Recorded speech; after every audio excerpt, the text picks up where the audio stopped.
आदौ रामतपोवनाधिगमनं हत्वा मृगं काञ्चनं वैदेही हरणं जटायुमरणं सुग्रीवसंभाषणं बाली निग्रहणं समुद्रतरणं लंकापुरी दाहनं पश्चाद् रावण कुंभकर्ण हननम् एतद्धि रामायणम्। बोली श्री रामचंद्र भगवान की। या कार्यक्रमाच्या निमित्तानं दीपप्रज्वलन केलं त्या सर्व स्त्री शक्तींना नमन करून रामनवमीच्या निमित्तानं आयोजित केलेल्या शतकोटी रामायण या कार्यक्रमासाठी व्यासपीठावरील आणि समोरील सर्व मान्यवरांना कृतज्ञतेने वंदन करून आपण आजच्या कार्यक्रमाला सुरुवात करूया। वास्तविक पाहता काहीतरी पूर्व पुण्याई असेल ज्यांच्यामुळं आपल्या सर्वांच्या आशीर्वादातून आपल्या सर्वांच्या प्रेरणेतून जे व्यासपीठ तयार झालं आणि त्या व्यासपीठावर बोलण्याची संधी मला तुम्ही सर्वांनी उपलब्ध करून दिली। पुण्याचं दान माझ्या पत्रामध्ये टाकला हा अतिशय स्मरणाचा कायमस्वरूपी स्मरणात राहणारा दिवस आहे। त्यामुळे आजच्या कार्यक्रमाचं श्रेय आपल्या सर्वांना जातं। आपल्यामुळं मला रामकथेवर बोलता येतं, आपल्यामुळं ज्ञानेश्वरावर बोलता आलं आणि यामुळं आपणच या कार्यक्रमाच्या निमित्तानं खऱ्या अर्थानं जो प्रसाद माझ्या पत्रात दिला त्या प्रसादाला मी आनंदानं मनपूर्वक स्वीकारतो आणि आपली ही दान देण्याची प्रथा कायमस्वरूपी अशीच अखंड चालत राहो या निमित्तानं प्रार्थना करतो। वास्तविक पाहता रामायण प्रत्येकाला माहित आहे, लहानपणापासून प्रत्येकाने रामायण ऐकलंय, वाचलंय आणि युट्यूबच्या माध्यमातून अनेक वेळा ते अनुभवलंय सुद्धा। पण जेव्हा राम हा शब्द आपण उच्चारतो आपल्याला बऱ्याच वेळा असं वाटतं की वाल्याचा वाल्मिकी झाला, म्हणजे लौकिक अर्थानं सर्व सुख सुविधा पुरवणारा वाल्या ज्यावेळेस कुटुंबाने त्याला नाकारले की तू जे काही पापानं कमवतो ते आमचं नसून तुझं आहे म्हणल्यानंतर तो खऱ्या संसारातून मुक्त झाला आणि पुढं वाल्याचा वाल्मिकी झाला। या दोन कथा खूप इंटरेस्टिंग आहेत। म्हणजे वाल्मिकीला रामायण का लिहावंसं वाटलं, तुळशीदासाला रामायण का लिहावंसं वाटलं, हे दोन महान तत्ववेत्ते ज्यांनी रामायण लिहिलं म्हणून आज आपण आजच्या या युद्धजन्य परिस्थितीमध्ये सुद्धा अतिशय मनशांतीने जगतो, त्याचे श्रेय या दोन ऋषींना व्यक्त केलं जातं। वाल्मिकी रामायणला सुरुवातीला नारद मुनींनी थोडक्यामध्ये रामायण सांगितलं। बऱ्याच वेळा बऱ्याच जणांना माहिती नसेल, आपण पहिल्यांदा असं म्हणतो की वाल्मिकीने रामायण लिहिलं, पण वाल्मिकीला रामायण सांगणारे जर कोणी गुरु असतील तर ते आहेत नारद मुनी। आता ज्या वेळेस वाल्मिकीने हे सगळं गुरुकडून रामायण ऐकलं त्यावेळेस ते संस्कृतचे अतिशय गाढे पंडित बनले होते आणि मग एके दिवशी नदीकाठी बसलेले असताना त्यांनी दोन पक्षी झाडावर पाहिले आणि त्या पक्ष्यांमध्ये एक नर आणि एक मादी होती आणि एका शिकाऱ्याने त्या अतिशय भावपूर्ण प्रेममय बसलेल्या पक्ष्यांपैकी जो नर पक्षी आहे त्या नर पक्षाची शिकार होते आणि या वाल्मिकी ऋषीच्या तोंडून संस्कृत मधून एक श्लोक बाहेर पडतो की इतका प्रेमभाव जीवन जगणाऱ्या या पक्षाला अलग करणाऱ्या या शिकाऱ्याचा आयुष्य नष्ट हो असं उद्गार निघाल्यानंतर रामायणाची माहिती इथं खऱ्या अर्थानं सुरू होते। पण काय म्हणत असतं, मी इतका मोठा साधू होऊन सुद्धा माझ्या तोंडातून माझ्या वाणीतून शाप कसा काय निघाला। म्हणजे बघा समोर दुष्कर्म पाहिलंय, दुष्कर्म करणाऱ्या व्यक्तीला शाप दिलाय, तरी सुद्धा त्याच्या मनामध्ये प्रश्न निर्माण झाला, माझ्यासारख्या संताला एखाद्या व्यक्तीबद्दल अपशब्द बोलणं, शाप देणं हे योग्य नाहीये. आणि हे विचार करत असतानाच ब्रह्मदेवांचं आगमन होतं आणि ब्रह्मदेव म्हणतात, आत्ता तुम्ही जे श्लोक म्हणालात त्या श्लोकामध्ये माधुरी आहे, त्या श्लोकामध्ये पश्चाताप आहे, त्या श्लोकामध्ये संस्कार आहे, त्या श्लोकामध्ये नवजीवन व्यक्तीला जीवन संजीवनी निर्माण करणारा भाव आहे. त्यामुळे तुम्ही काय करा, रामायणाला सुरुवात करा. आणि म्हणून एका पक्षाच्या घटनेवरून वाल्मिकीने रामायण लिहिलं आणि ते आपण संस्कृत मधलं 24,000 श्लोकांचं रामायण म्हणून ओळखतो. ही एक रामायणाची, वाल्मिकी रामायणाची बाजू झाली. दुसरी स्लाइड तुम्हाला दिसते तुलसीदासांची, म्हणजे रामचरित मानस. आपण हा एक रामायणाचा भाग ऐकतो बऱ्याच वेळा, हिंदीमध्ये आहे, दोहेमध्ये आहे. आणि मग याही व्यक्तीनं रामायण लिहिलं. वाल्मिकी रामायणापेक्षा तुलसीदासांचं रामायण सर्वदूर पसरलं, कारण ते संस्कृत मध्ये नव्हतं, हिंदीच्या दोह्यांमध्ये होतं. आता हे सुद्धा किती आश्चर्यकारक आणि प्रेरणादायी तुलसीदासांना मिळालेलं वरदान आहे बघा. त्यांच्या भोवती त्यांची पत्नी रत्नावली आहे. आता मी तुम्हाला सांगितलं की स्त्री शक्तीच्या हस्ते आजच्या कार्यक्रमाचं उद्घाटन झालं. आपण बऱ्याच वेळा उपरोधानं माहीत नसल्यामुळं असं म्हणतो की एका स्त्रीमुळं रामायण घडलं, एका स्त्रीमुळं महाभारत घडलं. म्हणजे कुठंतरी स्त्रीकडे तो अज्ञानातून व्यक्त केलेला विचार आहे, ते तुम्हाला पुढे सगळ्या गोष्टी उलगडतील. परंतु या तुलसीदासाला लेखणी पकडायला लावणारी कोण असेल तर ती त्याची पत्नी आहे. तिचं नाव होतं रत्नावली. ज्यावेळेस तुळशीचं लग्न झालं, अजून ते दास या शब्दानं प्रचलित नव्हते, आणि लग्न झाल्यानंतर त्यांचं रत्नावलीवर अतोनात प्रेम होतं. बघा, रामायणाची सुरुवात संस्कारातून होते. पती पत्नीचं अतूट प्रेमाचं प्रतीक म्हणजे तुलसीदास. आणि मग लग्न झाल्यानंतर काही दिवसांनी पत्नी माहेरी जाते. आजच्यासारखा तेव्हा विचार नव्हता, बरं झालं. तो विचार वेगळा होता. पत्नी माहेरी गेल्यानंतर तुलसीदासाला अपूर्णत्व जाणवलं की बाबा मी एकटा आहे, मी अर्धा आहे, मला इथं राहून चालणार नाही, मला काही करून बाहेर गेलं पाहिजे आणि माझ्या पत्नीशी सुसंवाद साधला पाहिजे. या विचारानं ते झपाटून जातात. तो काय काळ टेक्नॉलॉजीचा नव्हता आणि पत्नी जी राहत असते ती अतिशय दूर पल्ल्याच्या अंतरावर राहत असते. मध्ये समुद्र असतं, अतिशय समुद्र खवळलेला असतो, पण पत्नीची ओढ त्या समुद्रातून सुद्धा पोहून जाण्याची ताकद तुलसीदासामध्ये निर्माण होते. आणि रात्री समुद्रामध्ये ते उडी मारतात आणि रात्री ते कशाला धरून समुद्र पार करतायत हे लक्षात येत नाही. आणि हातामध्ये एक प्रेत असतं आणि त्या प्रेताला धरून ते समुद्राच्या पलीकडे जात असतात. डोक्यामध्ये एकच असतं, मला माझ्या पत्नीशी सुसंवाद साधायचा आहे, मला माझी पत्नी माझ्या जवळ हवाय. हे रामायणातलं पती पत्नीचं प्रेम आहे.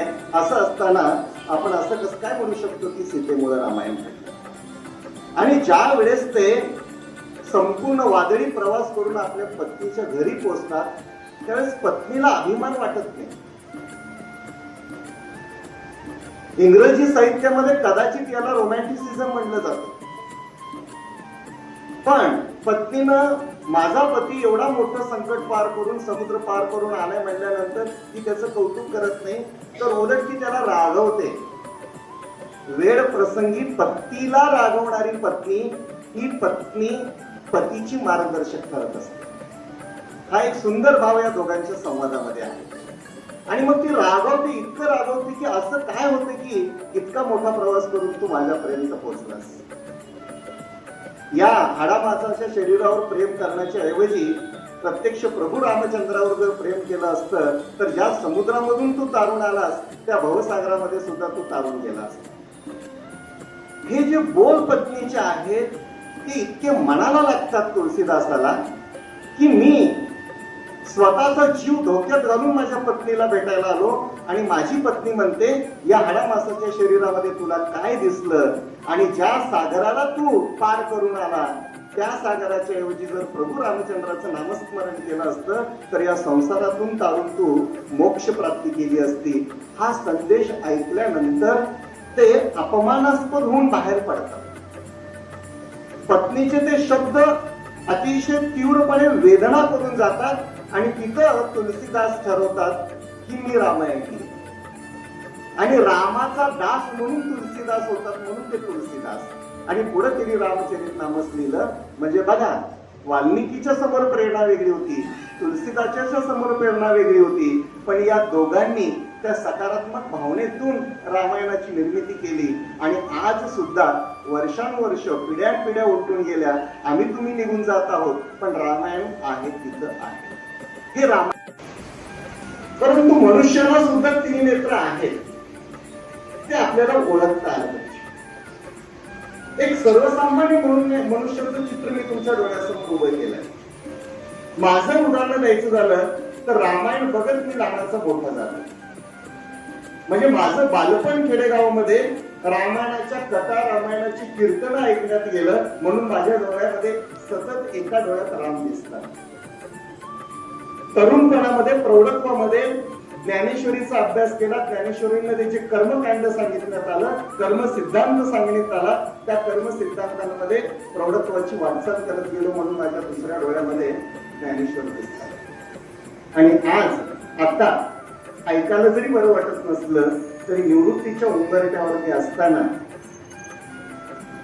बालपण रामायणात, प्रौढत्व ज्ञानेश्वरामध्ये आणि शेवटी सिद्धरामेश्वराचं तत्वज्ञान काय करतं, या जीवाला जर त्या शिवाची गाठ घालायचं असेल तर तो आधार कोणाचा आहे?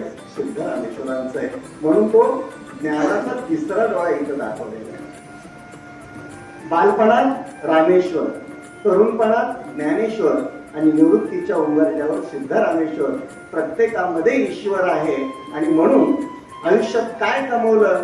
खूप काही कमवा, गाडी, बंगला, विमान, सगळं काही कमवा, पण हे सगळं कमवत असताना माझ्या निवृत्तीनंतर मला कशाबरोबर जगायचंय ते एखादा अध्यात्माचा कोपरा कमवून ठेवा, जेणेकरून या सगळ्या भौतिक सोयी सुविधेतून ज्यावेळेस तुम्ही निवृत्त व्हाल त्यावेळेस तुम्हाला तारणारं जर कुठलं शास्त्र असेल तर ते अध्यात्म आहे. म्हणून माझ्या जीवनामध्ये रामेश्वर, ज्ञानेश्वर आणि सिद्धरामेश्वर हे पूजनीय आहे. आता विषयाला नाव शतकोटी रामायण का दिलं गेलं? एकदा असंच देव, दानव, मानव यांच्यामध्ये खूप मोठा विवाद सुरू झाला. खूप भांडण लागली की राम कुणाचा. माणूस म्हणणार आमच्यासारखं दिसत होता, आमच्या इथं राहिलेलं आहे, त्यामुळे राम आमचा आहे. दानव म्हणणार लंकेमध्ये राम आला आणि राक्षस वृत्ती नाश केला, त्यामुळे राक्षस म्हणणार राम आमचा आहे. देव म्हणणार आमचीच वृत्ती आहे, त्यामुळे देव आमचा आहे. शेवटी हे भांडण इतकं वाढलं की जगाचे पालनहार ब्रह्मा, विष्णू, महेश यांच्याकडे हा वाद गेला. आणि ते वाद गेल्यानंतर पहिल्यांदा विष्णूकडे हे सगळे गेले. त्यांनी सांगितलं की राम आमचा आहे. विष्णूने एका वाक्यात उडून टाकलं, राम कोणाचा असण्याचं काही कारण नाही, मी विष्णू आहे, मी देव आहे, आमचा अवतारच राम आहे, त्यामुळे राम आमचा आहे, त्यामुळे तुम्ही कोणी रामाबद्दल वाक्य सांगण्याचं काही कारण नाही. त्यानंतर सर्व लोक ब्रह्माजींकडे गेले. ब्रह्माजी हे संतुलित व्यक्तिमत्व, न ढळणारं व्यक्तिमत्व. त्यांनी विष्णूची पण बाजू घेतली. ठीक आहे, विष्णू म्हणतात त्यातही काही फारसं खोटं नाही, तुम्ही काय म्हणतात तेही खोटं नाही, परंतु राम कोणाचा हे सांगण्याचा अधिकार माझा जरी असला तरी तो मी सांगत नाही. म्हणजे ब्रह्माची तुलना मला बऱ्याच वेळा भरतासारखी वाटते. किंवा आपल्या प्रशासनामध्ये बऱ्याच वेळा चेष्टेनं किंबहुना कुचेष्टेनं म्हटलं जातं की मुख्याध्यापक, उपमुख्याध्यापक, पर्यवेक्षक हे ब्रह्मा, विष्णू, महेशची भूमिका बजावत असतात. सगळ्यात महत्वाची भूमिका कुठली असते तर ती भरताची असते. ब्रह्माजींनी खूप छान सांगितलं, मी सांगू शकतो पण मला सांगायचं नाही. विष्णूने सांगितलंय तेही खोटं नाहीये, पण याचा न्यायनिवाडा जर कुणी करणार असेल तर ते आपण महादेवाकडे जाऊया. आणि सर्वजण महादेवाकडे गेले आणि त्यांनी सांगितलं की राम कोणाचा आहे ते सांगा. आणि मग महेशांनी, महादेवांनी सांगितलं की राम हे शतकोटी रामायण आहे, 100 कोटी श्लोक त्यामध्ये आहेत. त्यामुळं आपण काय करूया, रामायणाची वाटणी करूया. आणि यामुळं महादेवाने 33,33,33,333 लोकांची या 3 विभागणीमध्ये विभागणी करून टाकली. काही देवाला दिलं, काही दानवाला दिलं, काही मानवाला दिलं. एवढ्या नंतर सुद्धा काही श्लोक आणखीन राहिले. त्यामध्ये 32 अक्षरांचा एक श्लोक शिल्लक होता, तो सुद्धा 10 श्लोक देऊन टाकला.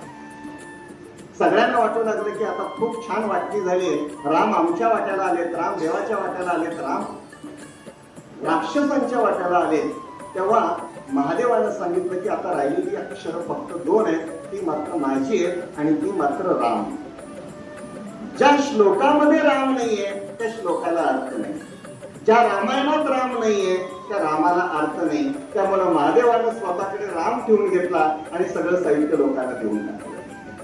आणि म्हणून हे प्रभू देवादिदेव महादेवांचं रामायणावर होतं. म्हणून हा विषय निवडला की शतकोटी रामायण. किती सुंदर. म्हणजे बऱ्याच वेळा असं मी म्हणतो की कस्तुरी सारखं आपलं जीवन आहे. कस्तुरीचा सुगंध येतोय, पण आपण तो सुगंध कुठून येतोय हे शोधतोय. तो सुगंध आपल्यातच आहे. आपली संस्कृती, आपले ग्रंथ, आपलं साहित्य हे कस्तुरी सारखं आहे. हे सतत आपल्याला ऑक्सिजन देणार आहे. म्हणून आपण या साहित्याच्या सानिध्यात राहावं. म्हणून शतकोटी रामायण हा विषय आज आपण घेतलाय. रामायण म्हणलं की अयोध्या डोळ्यासमोर येते. आणि अयोध्या नगरीचा ज्यावेळेस रचना झाली, तुम्हाला लक्षात येतं की अयोध्याच्या नगरीमध्ये सगळ्यात उंच शिखर जर कुठलं तर ते मंदिराचं. बघा तुम्ही चित्रामध्ये. सुदैवानं एका सॉफ्टवेअरचा मी अभ्यास केला आणि रविवारी 1-2 तास बसून ही सगळी चित्र मी डेव्हलप केलेली आहे. आणि या चित्राच्या माध्यमातून तुम्हाला रामकथा सांगण्याचा माझा एक छोटासा प्रयत्न असणार आहे. आणि म्हणून ते जे देवाचं शिखर आहे ते सर्वात राजवाड्यापेक्षा उंच आहे. ज्या राज्यामध्ये मंदिरं उंच असतात ती राज्य समाधानी असतात. आणि ज्या राज्यामध्ये राजवाडे उंच असतात त्या राज्यामध्ये नेहमी युद्ध चाललेलं असतं. हे प्रतीक आहे. आणि म्हणून सॉक्रेटिसचं खूप सुंदर उदाहरण आहे. All evils of the kingdom would be removed if the king is a philosopher. राजा हा तत्वज्ञ असला पाहिजे, तरच राज्यातली सगळी काही संकट निघून जातात. आणि यामुळं सॉक्रेटिसनं त्या काळात लिहून ठेवलं, राम, दशरथ, भरत ही सगळी तत्वज्ञ मंडळी होती, सगळी फिलॉसॉफर्स होते. आणि यामुळं रामराज्याची कल्पनाच करत असताना राज मंदिरापेक्षा देव मंदिर हे उंच असलं पाहिजे हे अतिशय सुवर्णमय वाक्य त्या काळात लिहिलं गेलं. आणि म्हणून रामकथा सुरू होते या अयोध्या नगरीपासून. आता बघा, अयोध्या नगरीचं चित्र पाहिल्यानंतर प्रत्येकाच्या चेहऱ्यावरील हावभाव बघा. दशरथ राजा राजकारभार करतायत. कौशल्या, सुमित्रा, कैकेयी त्यांच्या शेजारी बसलेले, सगळं त्यांच्या शेजारी पुन्हा गुरु आहे. आणि मग तिथं ज्यावेळेस दशरथाचा राज्याभिषेक झाला, दशरथानं अनेक युद्ध जिंकली, त्यावेळेस त्यांच्या गुरुने त्याला एक उपदेश दिला. तो उपदेश असा होता की कधीही राजा तू सम्राट झाला तरी धर्मबाह्य आचरण करण्याचा तुला अधिकार नाही.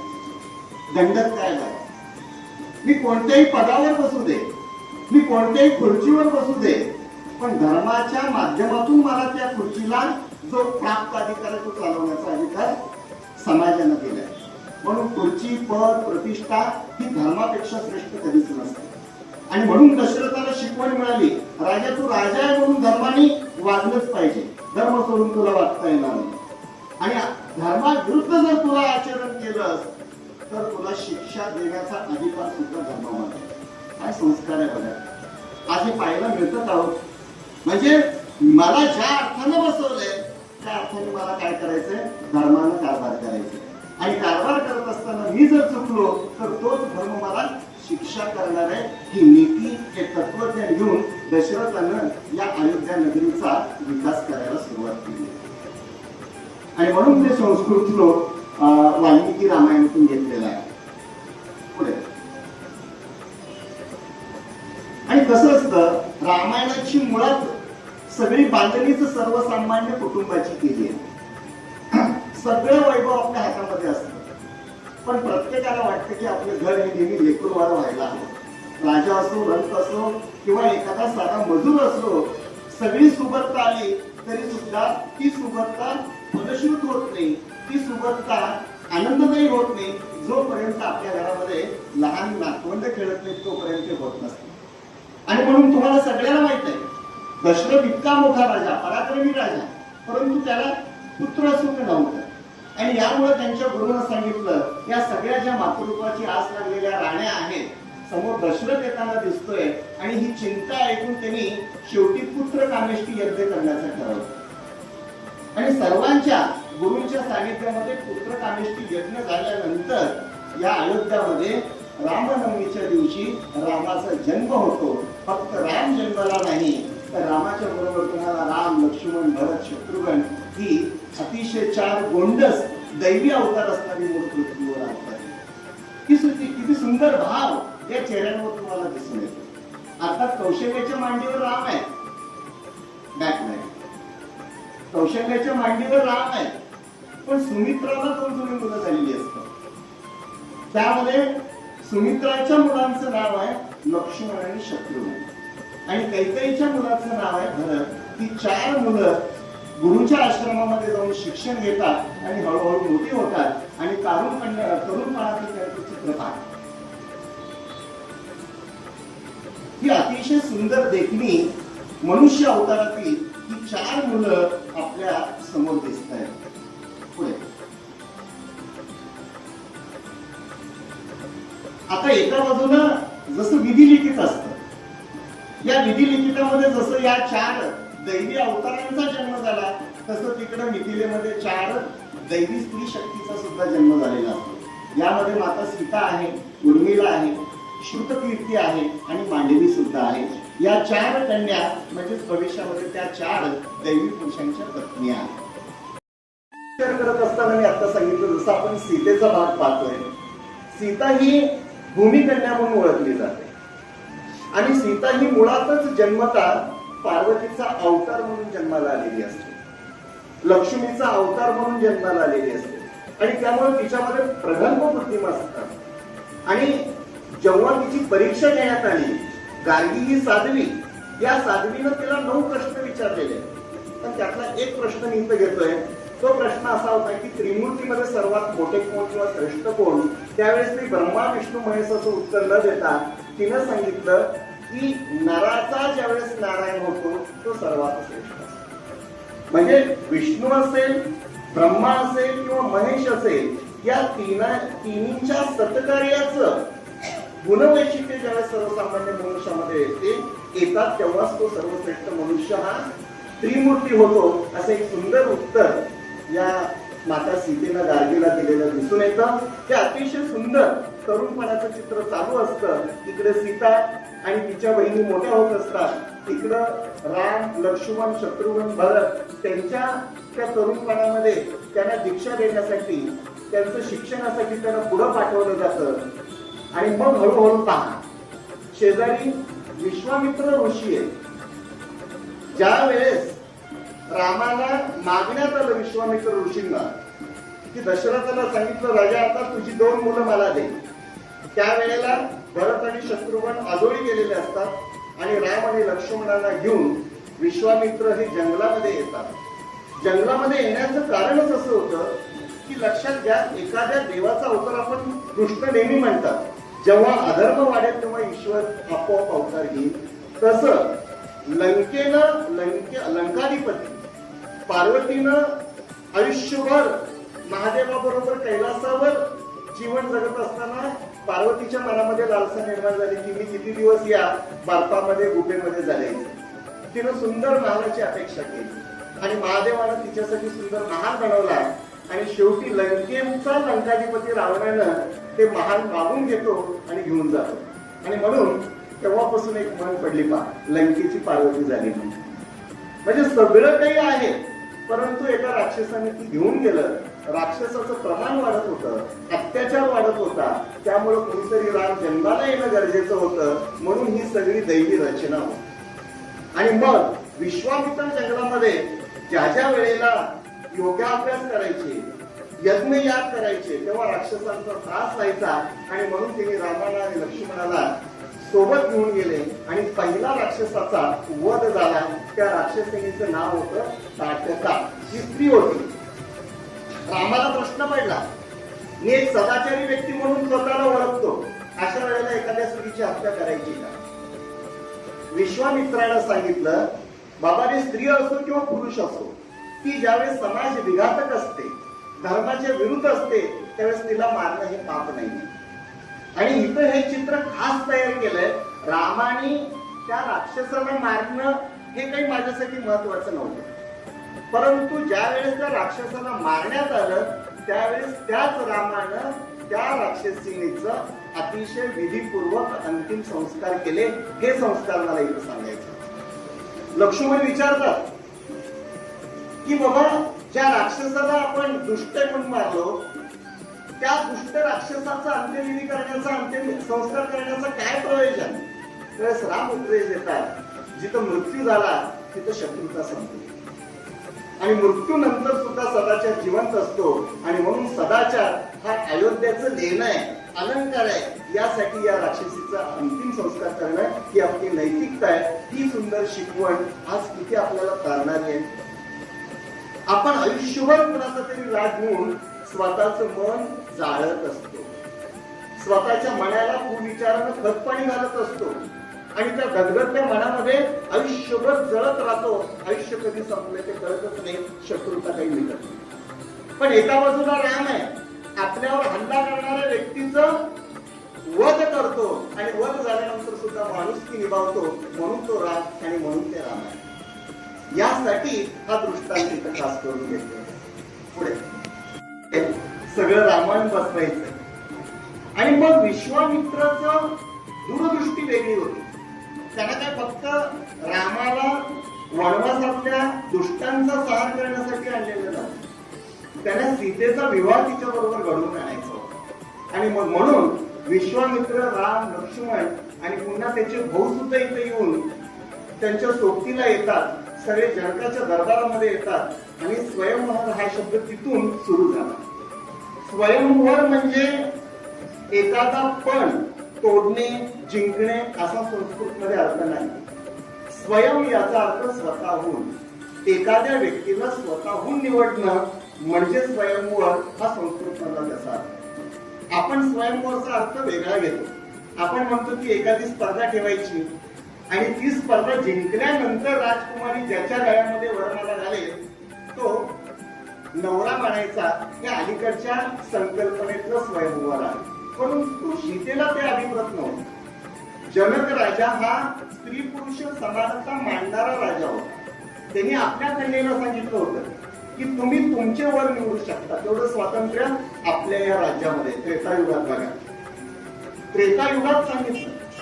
परंतु एखाद्या व्यक्तीला निवडण्यासाठी तो कसा आहे हे बघण्याची परीक्षा म्हणजे ती वधू परीक्षा. आणि मग तुम्हाला सगळ्यांना माहिती आहे की बाणाला दोरी लावण्याची परीक्षा होती आणि ते शिवधनुष्य कुणालाही पेलणारं नव्हतं. रामाने ते शिवधनुष्याला उचललं, दोरी बांधली आणि ती दोरी बांधत असताना परशुरामाची इंद्री होती.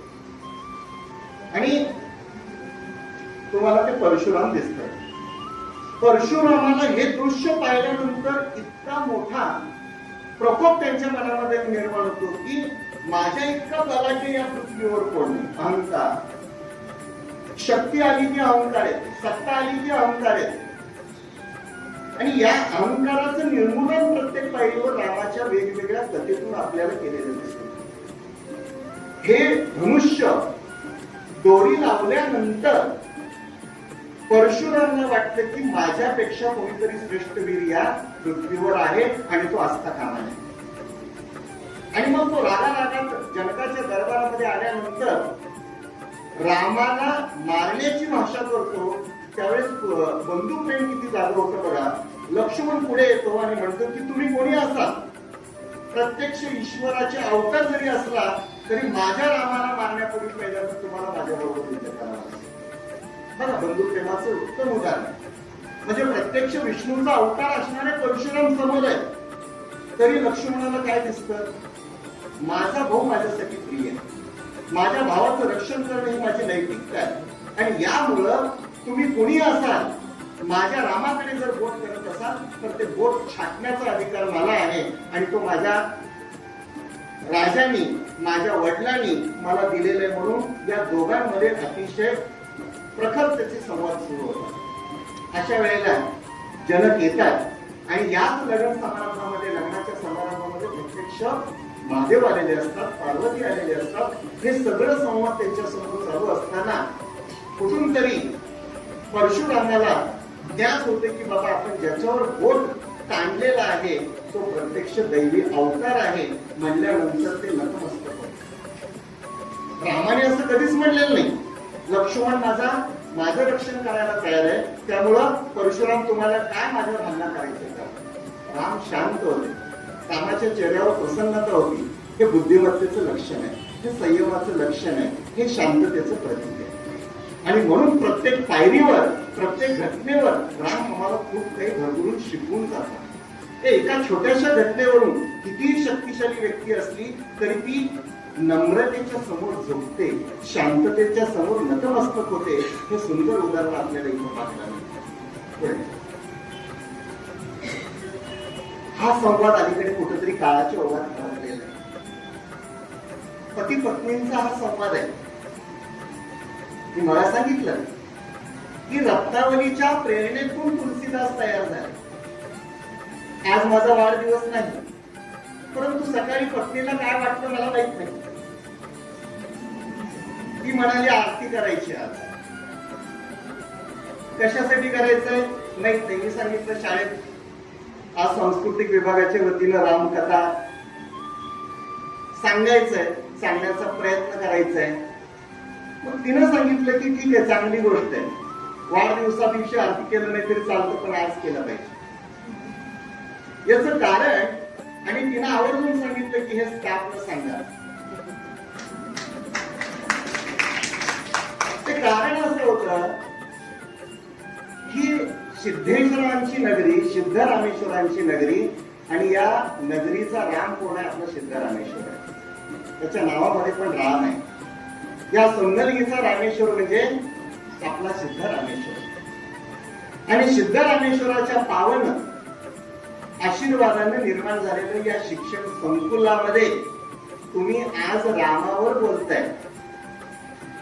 देवस्थाननं शिक्षणाचं सेतू बांधण्याचं कार्य हाती घेतलंय आणि त्या सेतू बांधत असताना तुम्ही खालीचा वाटा उचलताय. ही सेवा आपल्यासाठी सार्थक ठरली म्हणून आरती करायची. आणि हे शिक्षण संकुल म्हणजे अयोध्या आहे. हा सेतू म्हणजे गुणवंत आहे. आणि अयोध्याचे सगळे नगरवासी म्हणजे तुमचे सर्व शिक्षक बंधू भगिनी आहेत. आणि या बंधू भगिनींनी तुम्हाला ही संधी उठवून दिली आहे. तुमच्या पदरामध्ये त्यांनी पुण्य टाकलंय म्हणून ही सेवा सार्थक आहे, म्हणून आरती आहे. आणि म्हणून ती आरती करून आज मी इथं बोलायला होतो. हा पती पत्नी मधला संवाद आहे. ज्यावेळेस लग्न होतं त्यावेळेस एका बागेमध्ये दोघंही बसतायत आणि बसल्यानंतर त्या काळामध्ये स्त्री पुरुष समानतेची चर्चा दोघांमध्ये चालू. राम म्हणतो की स्त्री शक्ती मोठी आहे, सीता म्हणते की पुरुष शक्ती मोठी आहे. आणि मग पुढच्या रामकृष्ण परमहंसांच्या ग्रंथामध्ये मला याचं उत्तर सापडलं. त्यांनी खूप सुंदररित्या सांगितलं की मोठं कोणाला म्हणायचं. इथं तर प्रत्येकाला मोठं व्हायचंय, मग मोठं म्हणायचं कोणाला? परमहंसाकडे दोघं शिष्य गेले आणि वाद होता की सर मी याला मोठा म्हणतोय, तो मला मोठा म्हणतोय, नेमका मोठा कोण आहे?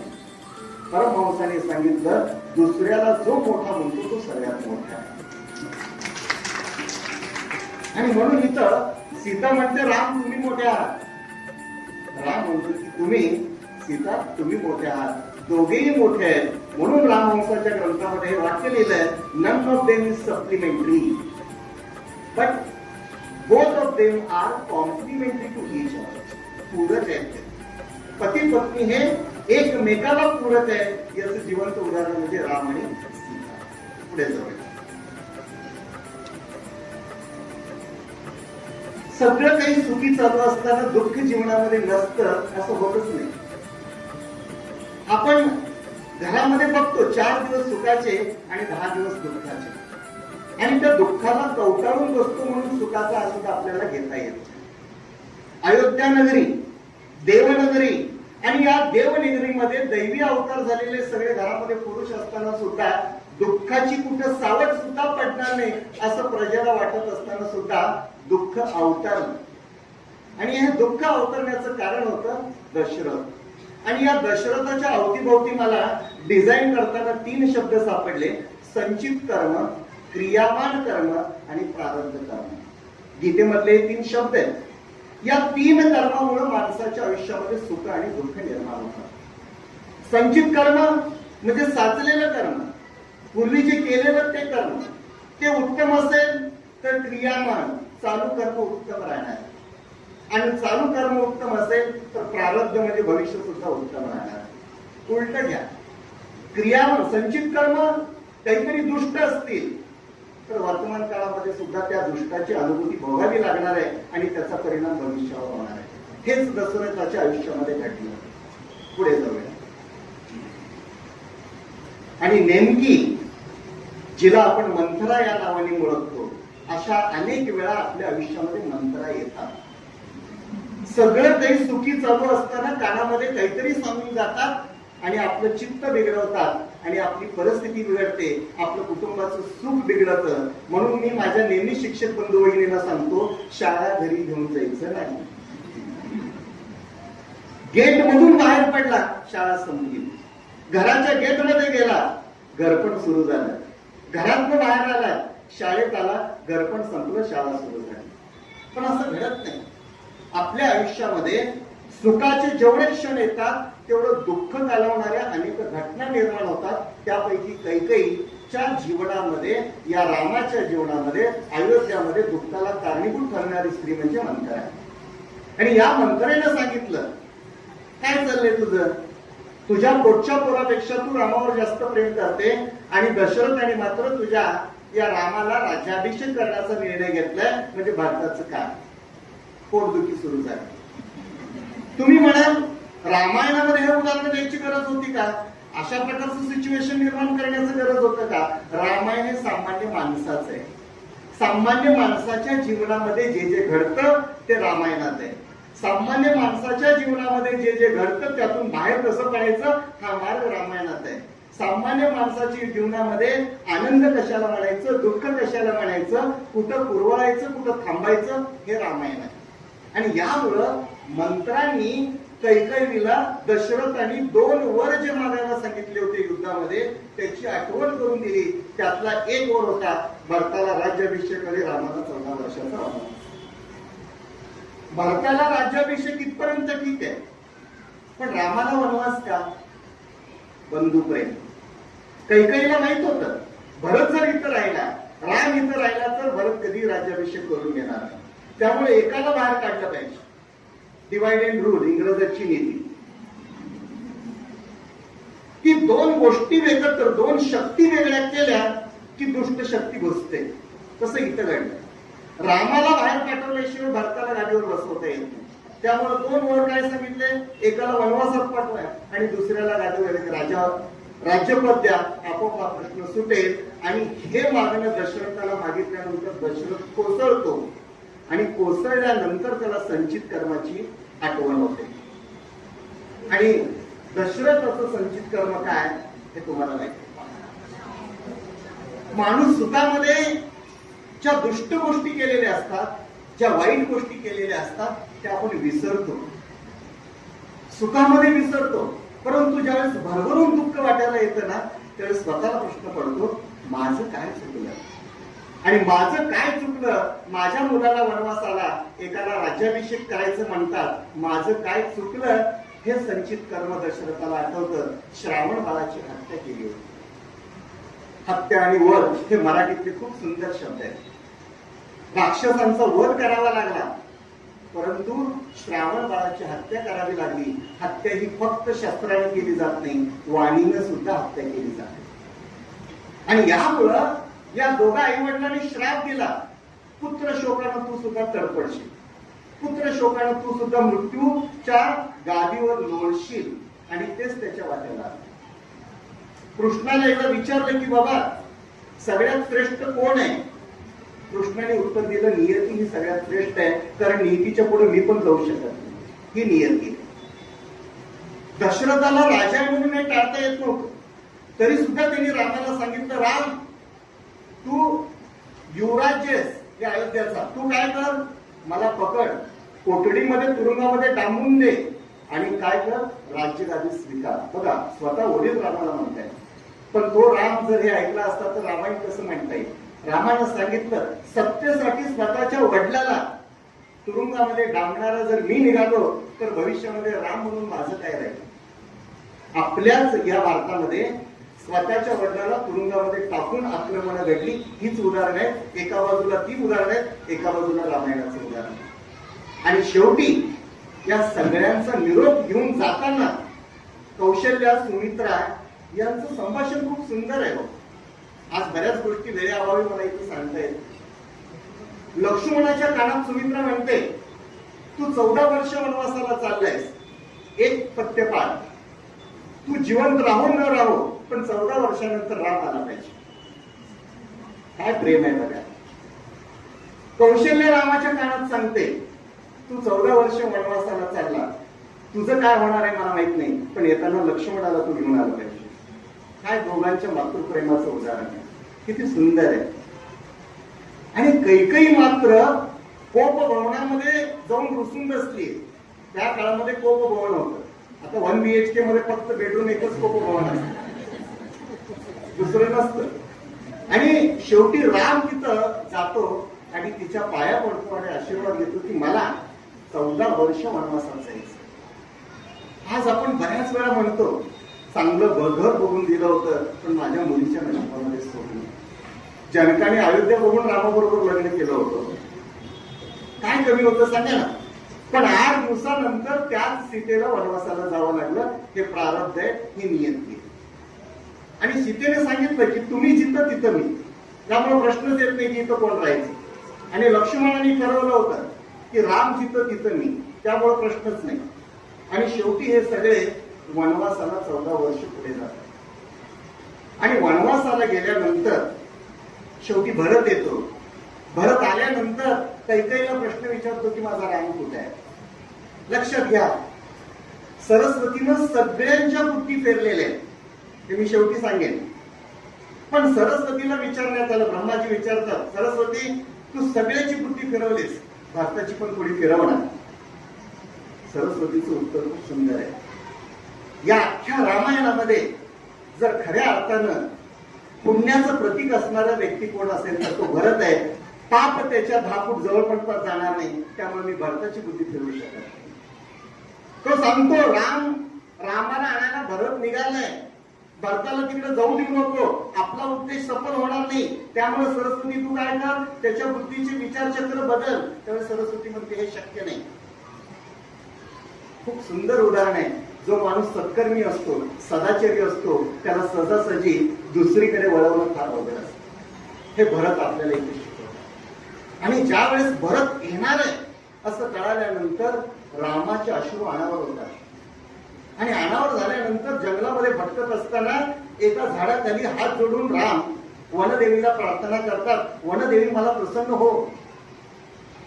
वनदेवी प्रसन्न होते आणि सांगते की रामा, प्रत्यक्ष दैवी अवतार, तुम्ही माझ्याकडे काहीतरी मागताय. राम म्हणतात, मला तुझ्याकडून काही नकोय, माझा भरत ज्या मार्गावरून येत आहे त्या मार्गावरचे काटे पसरलेले ते सगळे काढून द्या. बघा, सत्ता नाही, संपत्ती नाही, लोभ नाही, काही नाही. भरत ज्या मार्गाने यायला लागलेलं आहे त्या मार्गावर ज्या वनामध्ये काटे अंतरलेले ते काटे एवढे काढून टाक. त्यावेळेस त्या वनदेवीला प्रश्न पडतो, रामा, तुझा भाऊ भरत राजपुत्र आहे, त्या राजपुत्राला काटा टोचलेला सहन होणार नाही. त्यावेळेस रामाचं उत्तर खूप सुंदर आहे. राम म्हणतो की ज्यावेळेस भरताला काटा टोचेल त्यावेळेस भरत म्हणेल, माझ्या भावाला माझ्यामुळे काटे आले, तेवढी वेदना सुद्धा माझ्या भावाच्या पायाला होऊ नये म्हणून माझं हे जपण आहे. हे सुंदर बंधुभावाचं उदाहरण आहे. बऱ्याच वेळा गमतीनं म्हणलं जातं की एका ठिकाणी असं ऐकण्यात आलं, खूप वर्ष कोर्टामध्ये केस होती भावाची भावाविरुद्ध. कशासाठी? संपत्तीसाठी. आणि ती केस भावाच्या बाजूने लागल्यानंतर तो गावकऱ्यांना म्हणतो की रामनवमी जवळ आली आहे, मी भावाच्या विरुद्धामध्ये खटला जिंकलोय, सगळी शेती माझ्या नावाने झालीये, त्यामुळे नाव रामनवमीच्या निमित्ताने मी जेवण ठेवलंय, हा विरोधाभास असतो. रामायण पचनी पडतच नाही. रामायण जगाला शिकवतं तर ते आत्मसात केलं तर. आणि म्हणून भरत, आता इथं सुद्धा एक सुंदर कथा मी कंसामध्ये दिलेली आहे बघा. प्रयागराजला जर गेलात, आता आमचे काही मित्र जात आहेत, तिथं नेहरूंचं घर आहे, त्याला म्युझियम बनवलेलं आहे. मोतीलाल नेहरूंनी स्वातंत्र्यपूर्व काळामध्ये ती जागा मनेल त्या किमतीला विकत घेतली. गव्हर्नरला विचारलं की का बाबा तुम्ही एवढी किंमत देऊन ही जागा का विकत घेताय, तर मोतीलालने सांगितलं की भरत भेट, राम भेट ज्या ठिकाणी झाली ती जागा म्हणजे हे आनंदवनाची जागा. ही जागा मी विकत घेईन, तिथं घर बांधेन, ज्या घरामध्ये माझी मुलं वाढतील त्या घरामध्ये त्या रामाचे संस्कार, भरत आणि राम बंधू प्रेम वाढेल, म्हणून मला ही जागा विकत घ्यायची, म्हणून मोतीलाल नेहरूंनी ती जागा विकत घेतली. आज सुद्धा प्रयागराजमध्ये ते तुम्हाला आनंद भवनच्या रूपाला पाहायला मिळतं. म्हणजे ज्या मातीमध्ये आपण पाऊल ठेवतो ना, ती माती फार पवित्र आहे. सिद्धरामेश्वरांनी या परिसरामध्ये स्वतः पायी चालून या भूमीला पवित्र केलं. त्या मातीमध्ये पाय ठेवताना आपला सदाचार मार्ग आपण कधीच विसरता कामा नये, हे तत्वज्ञान आपल्याला इथं पाहायला मिळतं. मारायचं कसं याचा मार्ग शिरूप नाही आहे, की दैवी लिहिलंय. राक्षसाला संपवायचंय, पण पोचायचं कसं, तर घटना अशा घडल्या की जंगलामध्ये स्वरूप नका येते, रामाबरोबर लग्न करायचा विचार करते, राम नाही म्हणतो, लक्ष्मणाबरोबर लग्न करायचा विचार करते, आणि शेवटी लक्ष्मण तिचं नाक कापतात आणि तो अपमान घेऊन ती रावणाकडे जाते आणि रावणाला सांगते की तुझ्या या सुवर्ण लंकेमध्ये सीतेशिवाय शोभाच नाही, त्यामुळे तू काय कर, तू तुझ्या या सुवर्ण लंकेला शोभणारी पत्नी जर हवी असेल तर त्या सीतेचं हरण करून आण, आणि खऱ्या अर्थाने इथं युद्धकांडाला सुरुवात होते. पुढे ही गोष्ट बऱ्याच जणांना माहित नाही. ज्यावेळेस हे सगळं घडणार होतं त्यावेळेस पुढं आपल्याला वाटतं की सीता लंकेमध्ये होती, 13 वर्षाचा कालखंड वनामध्ये गेला होता, 1 वर्ष लंकेमध्ये सीता होती, तर ते वास्तविक पाहता शास्त्रीय दृष्ट्या खरं नाही. या सगळ्या घटना घडण्यापूर्वी अग्निदेवाला आव्हान केलं जातं आणि खऱ्या सीतेला रामाने तिच्या सुपूर्द केलं जातं आणि तिची प्रतिकृती म्हणून शेवटपर्यंत तिला उभं केलं जातं. हे रामायणातलं मुख्य गाव आहे. आणि मग इथं सीतेला अग्निदेवाच्या स्वाधीन केल्यानंतर पुढच्या सगळ्या घटना घडत जातात. सुवर्णमोह, सीतेला सुद्धा मोह होतो, त्यामुळे आपल्याला मोह होतो मांडण्याचं काही कारण नाही, किंवा राग येण्याचं पण कारण नाही, तो तुमचा अधिकार आहे. आपल्याला मोह होणं गरजेचंच असतं, त्याशिवाय पुढचं काही मिळत नाही.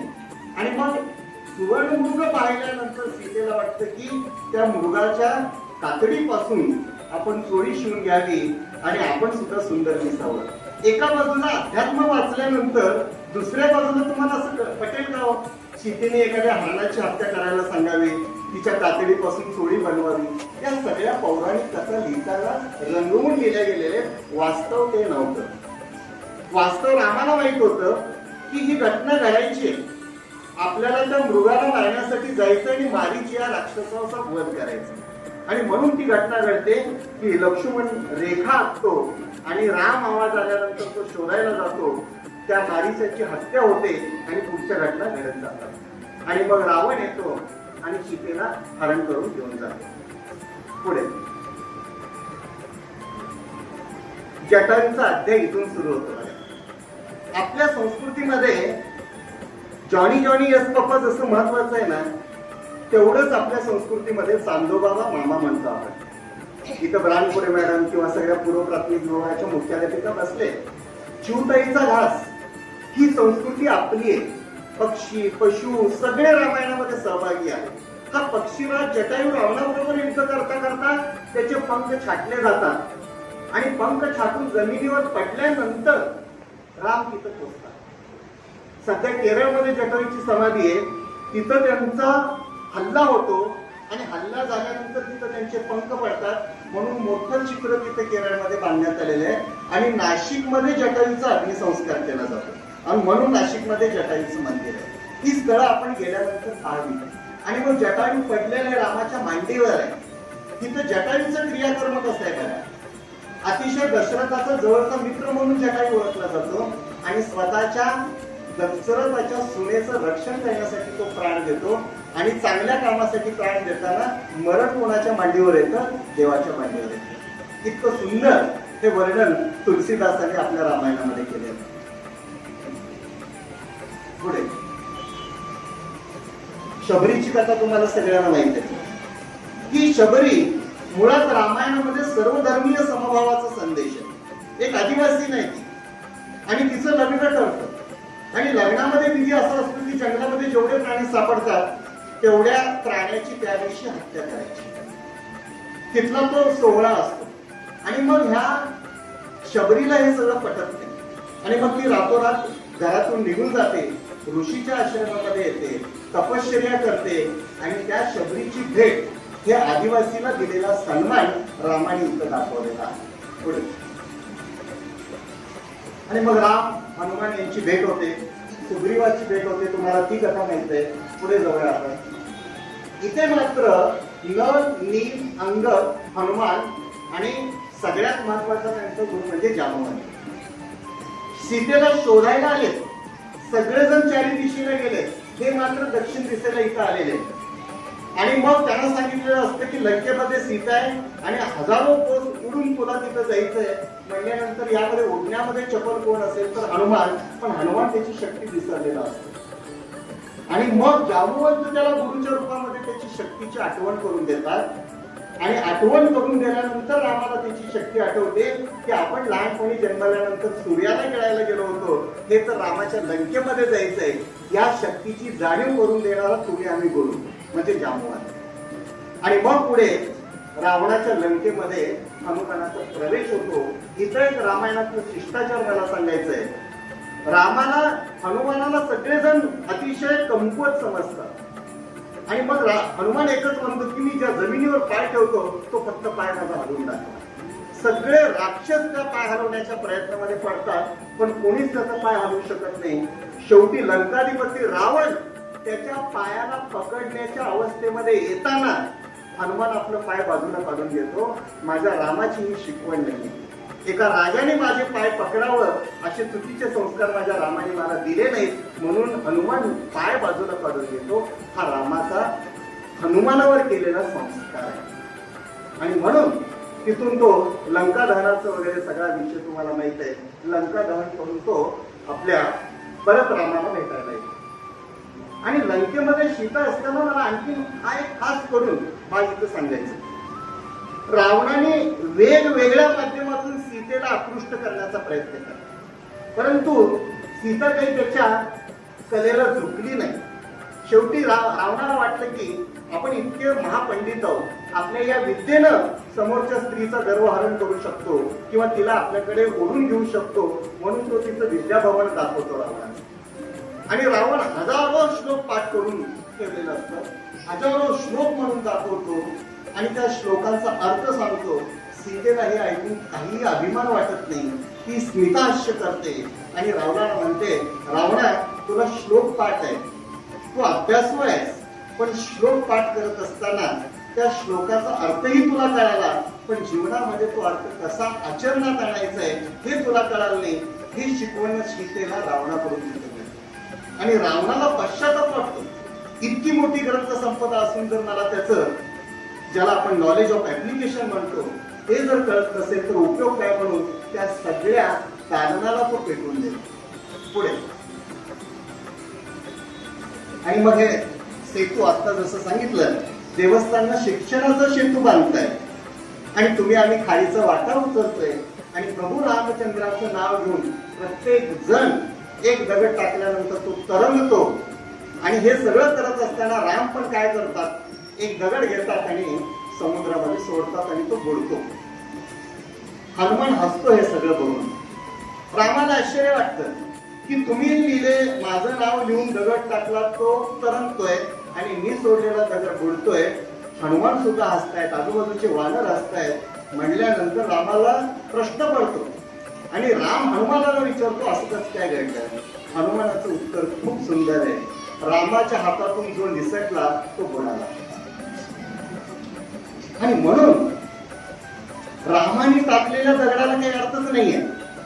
रामाचं नाव घेऊन टाकलेल्या दगडाला अर्थ आहे. म्हणून आपण जे जगतो त्या जगण्याला अर्थ नाही. ज्या जगण्यामध्ये राम आहे त्या जगण्याला अर्थ आहे. पुढे जाऊया.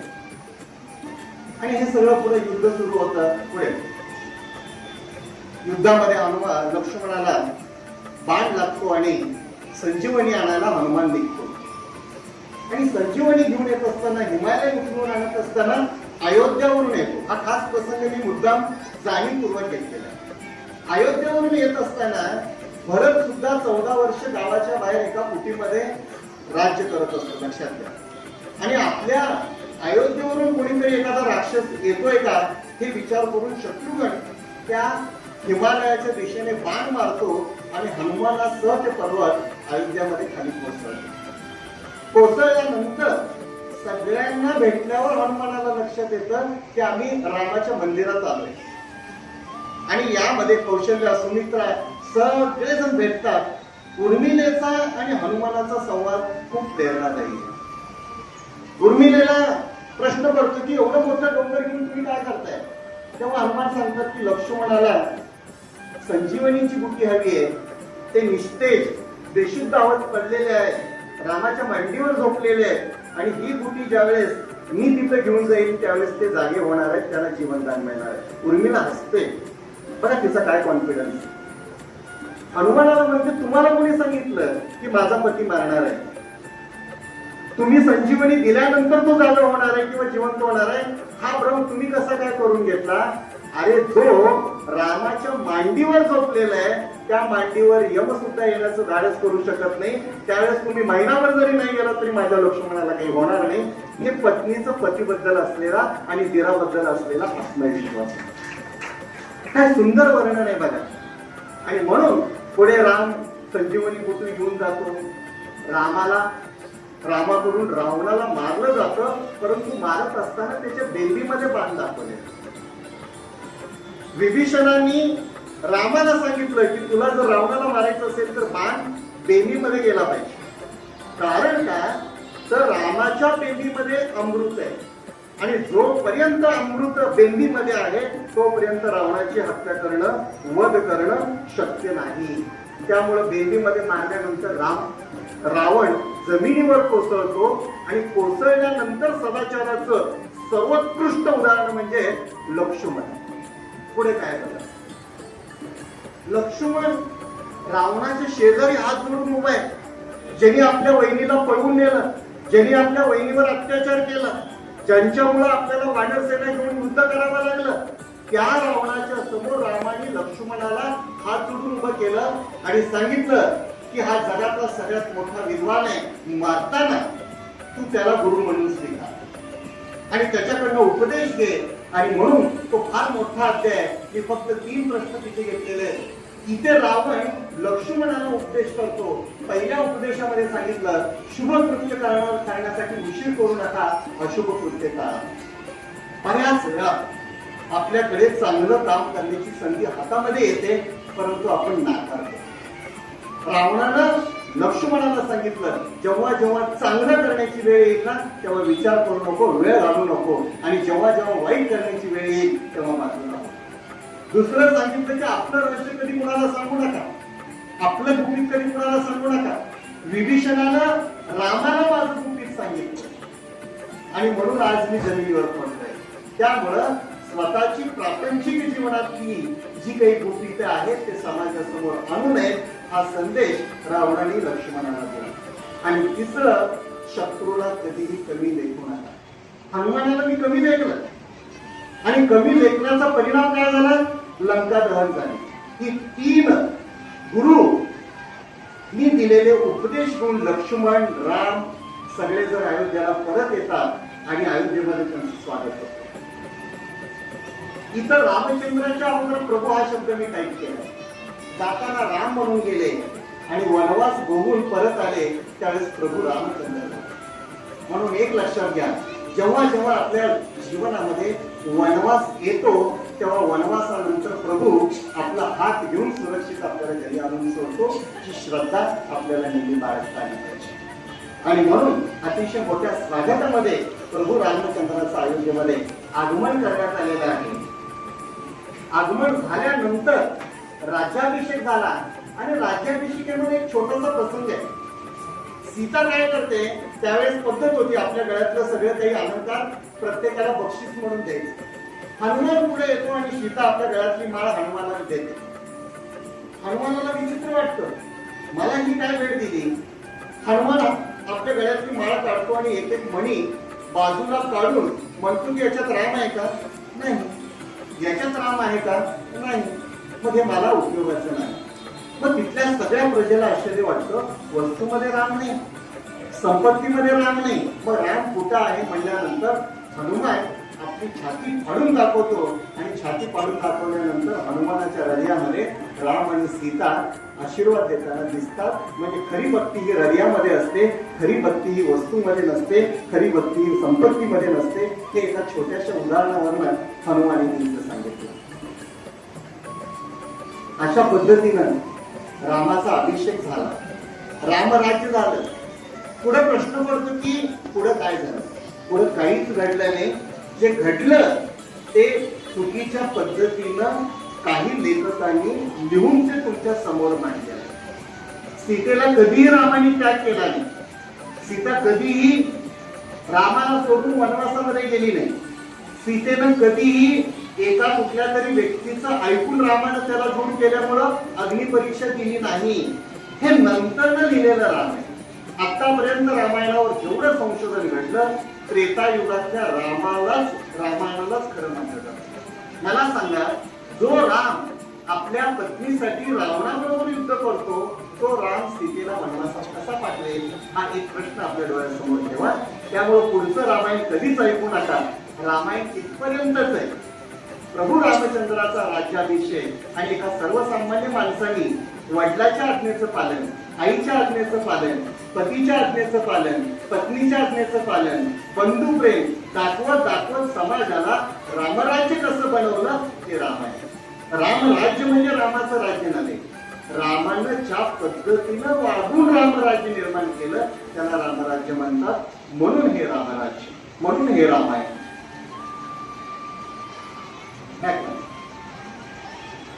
हे इथपर्यंत आपण रामायणाचा अभ्यास केला. 12:01 झाले. प्रश्न, रामायण का ऐकायचं, रामायण का वाचायचं, हा बऱ्याच वेळा आपल्या समोर प्रश्न पडतो. आज स्वतःची सत्ता जाऊ नये, दुसऱ्याची सत्ता मिळवता यावी यासाठी जगामध्ये युद्ध चालू आहे. आणि रामायणामध्ये युद्ध शांतीसाठी, स्त्री रक्षणासाठी, स्त्रीच्या सन्मानासाठी युद्ध करण्यात आली. म्हणजे रामायणातलं युद्ध आणि आजचं युद्ध हे खूप अंतर आहे. मग आपल्याला आजच्या या युद्धजन्य परिस्थितीमध्ये, टेक्नॉलॉजीच्या युगामध्ये मनशांती हवी असेल तर काय करावं लागेल? एका राजाने चित्रकारांना बोलावलं आणि सांगितलं की मला असं एखादं चित्र तयार करून दाखवा की त्या चित्राकडे बघितल्यानंतर मला मनशांती. पहिल्या चित्रकारानं अतिशय सुंदर असं निसर्गाचं देखणं रूप तयार केलं. राजा म्हणला मला हे पाहिल्यानंतर काही मनशांती दिसत. दुसऱ्या चित्रकाराने ब्रह्मांड काढून दाखवलं. राजा म्हणाला मलाही हे काही दिसत नाही. तिसरं चित्र राजाला आवडलं. ते चित्र मी असं डिझाईन केलंय, एका झाडावर पक्षी बसलाय, निसर्गाने रौद्र रूप धारण केलंय, आकाशामध्ये विजा कडाडताय, वादळ आहे, प्रचंड पाऊस आहे. अशा वेळेला एक पक्षी शांतपणे झाडावर बसून श्रीरामाचं जप करत आहे. अशा वादळामध्ये, अशा संकटामध्ये सुद्धा रामाचा वरदहस्त त्या पक्षावर आहे. हे चित्र राजाला आवडलं कारण आज आपण तशा स्थितीमध्ये जगतोय. आजूबाजूला विषम परिस्थिती आहे, आजूबाजूला अनेक प्रकारची संकट आहे, आजूबाजूला अनेक आघात आहे, आजूबाजूला नामोहरण होण्याच्या परिस्थिती निर्माण झालेल्या आहेत. अशा वेळेला शांत राहायचं असेल तर त्या शांत मनामध्ये श्रीरामाचं नाव घेतलं पाहिजे. आपोआप मग कितीही परिस्थिती आपल्या विरोधात असली तरी आपण मनानं शांत राहू, आपलं जीवन शांतपणे जगू आणि हा भवसागर शांतपणे जगून येत्या परमेश्वराशी एकरूप होऊ, हे या चित्राचा मतीचा अर्थ आहे.